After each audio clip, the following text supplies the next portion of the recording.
So na-discover ko na meron palang extraordinary funds ang Kongreso, tapos yung MOOE pala nila ay walang resibo. Walang bayag. 'Di ba? Yung mga congressman walang bayag. Wala kay Gibo. Hindi niya pinangalanan yung vlogger. Magandang araw, kababayan. Na-discover nga ni Sasasot itong umano'y corruption, legalized corruption dito sa House of Representatives na nakakatanggap ng malaking pondo mula sa extraordinary expenses itong mga kongresista. Tinawanan niya na lang ang ilan sa mga nag-respond sa kanya na ang sagot ay Bible verse. Samantala ito umano ay hindi kailangan ng taong bayan, kundi kailangan ng taong bayan at yung mga nagbabayad ng tax bilang isang ordinaryong Pilipino ay resibo, patunay kung saan nga ba nila ginagastos. Pero walang ni isa, mga kababayan po natin, na nag-represent o nagpresenta ng kanilang resibo at sabihin na malinis ako. So madalas sa kanila ay sumasagot at nakikipagtalo at ini-insist na umano'y wala silang disallowances. Wala naman talaga kasi perma lang tapos certification kung saan mo ginamit. So paano ka magkakaroon ng disallowances or makitaan ng anomalya sa paggastos ng iyong pondo? Hindi naman kailangan ang opisyal na resibo. So lipat po tayo sa kabilang issue, mga kababayan po natin. Tinawag naman na walang bayag. Naku po, usapang bayag. Itong si Secretary Gibo Chodoro ng Department of National Defense ni Sasot dahil umano sa kanyang sinabi na may mga vlogger umano, samantala wala siyang pinangalanan, na parang tinutulungan pa itong Bijeng na maipromote umano itong kanilang propaganda. Alam po natin na walang pinangalanan itong Secretary Gibo Chodoro, pero isa lang ang kanyang talagang tinutukoy. Walang iba kundi itong si Sasot. Inisto nga ni Sasot, mga kababayan po natin, na itong si Secretary Gibo Chodoro ay kumikita pala ng paldong pera mula sa isang Sagittarius Mining Company umano, na ito nga ay nagsusupply sa China. Ano po ang kanilang sinusupply at bakit mainit ngayon ang dugo ni Secretary Gibo Chodoro sa China? Bakit ayaw nila makipag-usap umano at bakit gusto nila talaga ay magkaroon ng mainit na tensyon? Ano nga ba ang nasa likod nito, mga kababayan po natin? Tayo mga Pilipino, alam po natin na hindi natin matanggap ang pambubuli ng China, pero hindi rin natin matanggap na magkaroon ng giyera diyan sa West Philippines sa pagitan natin at China at makikialam ang Amerika. Tandaan po natin, ang Amerika, mga kababayan po natin, magaling lang yan magsalita, pero pagdating na sa aktual ay baka iiwanan tayo, wala tayong magagawa sa China. So na-discover ko na meron palang extraordinary funds ang Kongreso, tapos yung MOOE pala nila ay walang resibo. So ako yung nagsulat, no, na it's really legalized corruption. Kita mo naman yung mga congressman, walang bayag. 'Di ba? Yung mga congressman walang bayag. Wala kahit isa sa kanila ang naglabas ng liquidation with resibo ng kanilang MOOE. Bilyon-bilyon yan, tapos wala silang bayag na magpakita ng resibo. Tapos nag-change topic. 'Di ba nag-change topic ang Pilipinas. Eto na yung ano ba to? Yung ayungin show, yung legalized corruption sa Kongreso sa MOOE nila. Ang nangyari daw sa mga congressman ang pinost na lang daw nila sa kanilang mga pages ay Bible verses. Nakita niyo na? Girl, hindi namin kailangan ng Bible verses. Kung hinihingi sa'yo, resibo ng milyong-milyong MOOE mo every year, hindi masasagot ng Diyos. Wala sa Biblia ang kasagutan. No? Itong mga Pilipino, alam mo yan, nagsisimba yan every Sunday. Kabisado na nila yung Biblia, no? Hindi nila kailangan ma-remind ng mga Bible verses. Pag hiningan ka ng resibo ng milyong-milyong mong MOOE, dapat ang sagot mo resibo, hindi Bible verse. Pero ngayon, every month may ayungin shoal issue. Di ba? Ano bang... Tapos, edi pumutok yung ayungin shoal issue. Edi syempre, bilang mouthpiece of Beijing, Sumagot ako, di ba? Sabi ko, sumagot lang naman ako, no?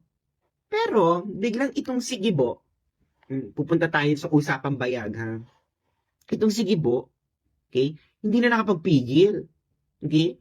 Sabi niya, ano to? Ang wording niya is meron daw mga vloggers nakikipag-collaborate sa Beijing, uh, pushing forward narrative ng Beijing. At ang nakakaloka kay Gibo, hindi niya pinangalanan yung vlogger. Gibo, hindi mo pinangalanan yung vlogger. Gusto mo mag-ingat yung mga tao, pero hindi mo pinangalanan yung vlogger. Pangalanan mo. Anyway, so hindi pinangalanan yung vlogger, pero syempre yung mga followers ko, alam niya na kagad na ako yung sinasabi ni Gibo. Okay? So yung mga sabi ni Joyce, 1999, kakapanganak ko pa lang sa daughter ko. Yes, 24 years old na nga siya ngayon. Di ba, Joyce? 24 years old na yung yung anak mo. Nagambala ba ang Pilipinas na lumalaki yung anak mo tungkol sa iyong insyol?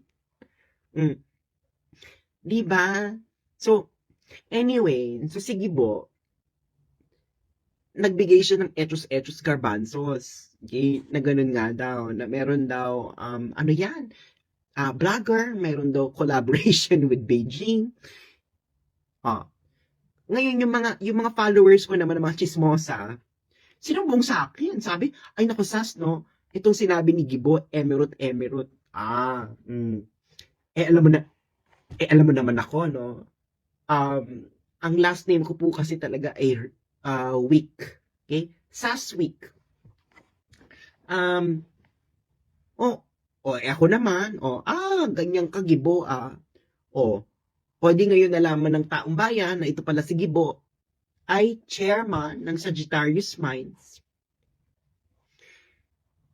bago siya maging DND secretary. Ngayon, ano itong Sagittarius Minds?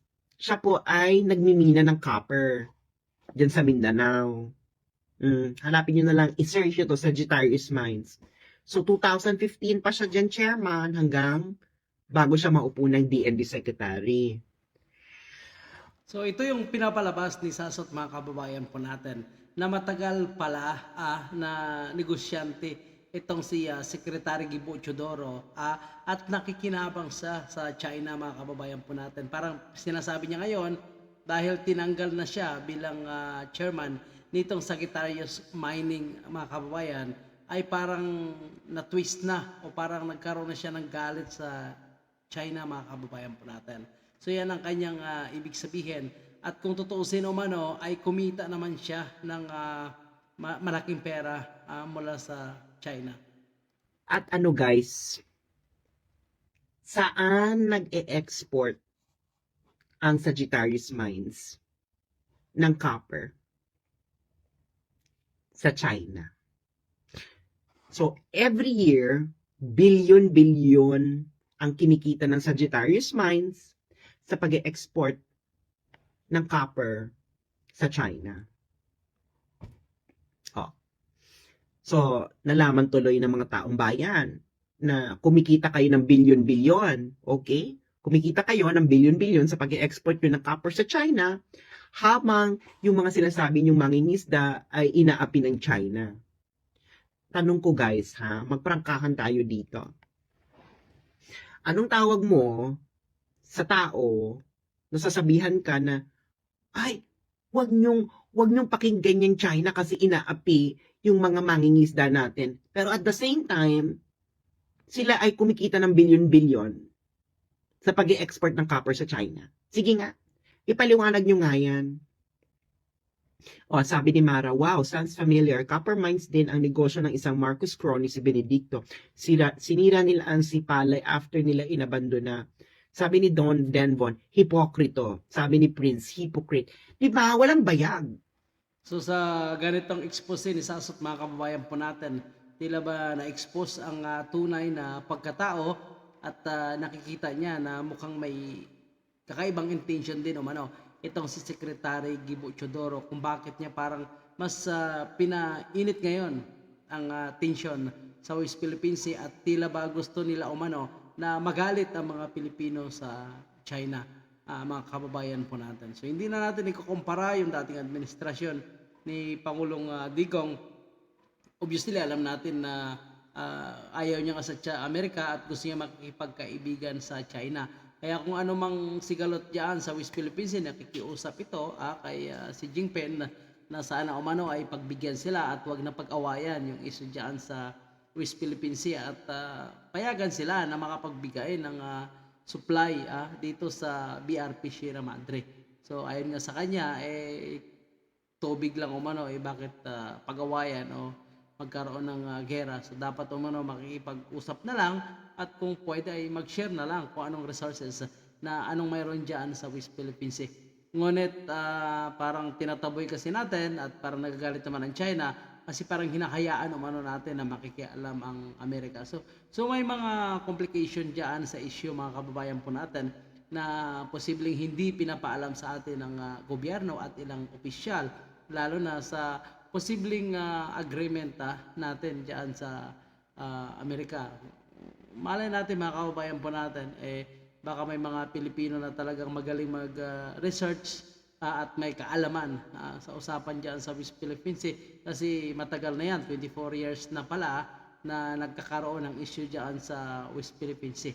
So mga kababayan po natin, syempre hindi tayo magpapa-apekto basta-basta at syempre ayaw din natin na binubuli tayo ng China, kaya gusto naman natin yung EDCA. So kaya lang pagdating sa usapang gera, medyo negative tayo diyan mga kababayan po natin. So sa mga in-expose ni Sasasot, ano po ang inyong komento, ano po inyong palagay? So pagkatapos ng video ito, pwede nyo ilagay ang inyong opinion, komento diyan sa ating comment section. Diba? Hindi mo na ipinangalanan yung vlogger. Tapos, kumikita ka pa ng bilyon-bilyon sa China. Tapos, gusto mo ngayon, magaling kami sa China. Pwede ba yun? Ganito na lang, Gibo. Ibigay mo sa amin yung Sagittarius Mines. Tapos, pag kumita na kami ng bilyon sa China, doon na kami magagalit after. Sige po naman. Ano ba, Gibo? Sa tingin mo ba, mga tanga yung mga Pilipino? Sabi ni Khalil, pa-blind item pa. Diba? Bakit pa-blind item ka pa, Gibo? Dapat sa pangalanan mo yung vlogger. Natatakot ka ba na pag pinangalanan mo yung vlogger na sinasabi na nakikipag-collaborate sa Beijing, pupunta yung mga tao dun sa vlog ng tao. At pag pumunta yung mga tao sa vlog ng tao, makikita nila na kumikita ka pala ng billion-billion sa China for a very long time. Huwag mong sabihin, Gibo, makinig ka sa akin, Gibo, Gibo, wala akong pakialam kahit kuwangko ka. Okay? Wala akong pakialam kahit nasa iyo ang makinarya ng Estado ng Pilipinas. Okay? Para, I don't know, no? Para tigihin ako or whatever. Wala akong pakialam. I'm not afraid to die, no?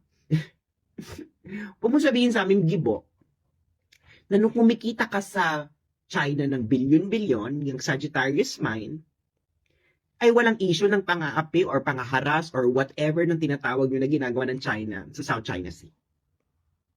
Ano yan? Pagkatapos mo na hindi ka na-chair ng Sagittarius Mine, biglang doon na lumabas yung issue ng mga pang-haras at chuchu ninyo? Kapal pala ng mukha mo eh. Dapat ganito, Gibo. Okay? Ganito ang tamang panuntunan sa buhay. Hindi yung ganitong etos garbanzos mo. Ganito dapat, ha? Gibo, makinig ka. Dapat, ang ginawa mo, nung naging chair ka ng Sagittarius Mine, dapat ang ginawa mo ganito. Dapat, tinakot mo yung China dapat, Gibo. Dapat sinabi mo, doon sa China, hindi kami mag-e-export ng copper sa inyo pag hindi nyo tinigil yung ginagawa ninyo or kung hindi kayo umalis sa WPS at Chuchu. Tama?